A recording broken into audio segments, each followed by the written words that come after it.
अब आपको दिखाते हैं खबरें विस्तार से। आपके लिए खबरों की ब्रेक तैयार है, तो चलिए शुरुआत करते हैं लंच टाइम की और सबसे पहले आपको दिखाते हैं ट्रेंडिंग न्यूज।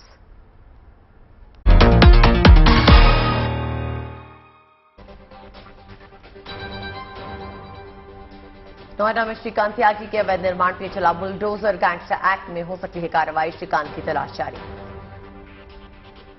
राज्यसभा में उपराष्ट्रपति वेंकैया नायडू की विदाई, प्रधानमंत्री मोदी ने दिया विदाई भाषण। हिंदुस्तान के समंदर में घुसने की पाकिस्तानी कोशिश नाकाम, इंडियन कोस्ट गार्ड ने पाकिस्तानी शिप को खदेड़ा।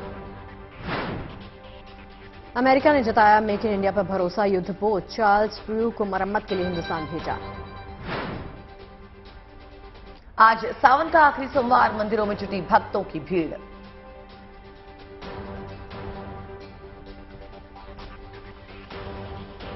और चलिए लंच टाइम की शुरुआत करते हैं। देखिए, हिंदुस्तान की समुद्री सुरक्षा में मुस्तैद भारतीय तटरक्षक बल ने अपनी जांबाजी एक बार फिर से साबित करके दिखाई है, क्योंकि इंडियन कोस्ट गार्ड के निगरानी विमान डॉर्नियर ने अपनी तत्परता से न सिर्फ पाकिस्तानी युद्धपोत पीएनएस आलमगीर को भारतीय जल सीमा से घुसने से रोक दिया, बल्कि उसे भारतीय समुद्री सीमा से दूर लौटने पर मजबूर भी कर दिया।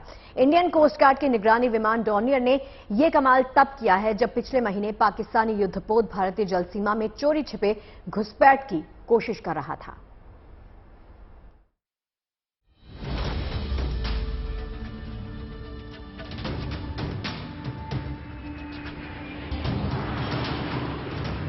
इंडियन कोस्ट गार्ड का डॉर्नियर प्लेन तब हमेशा की तरह समुद्री सुरक्षा पर तैनात था, देश की जल सीमा को महफूज रखने के लिए निगरानी पर था।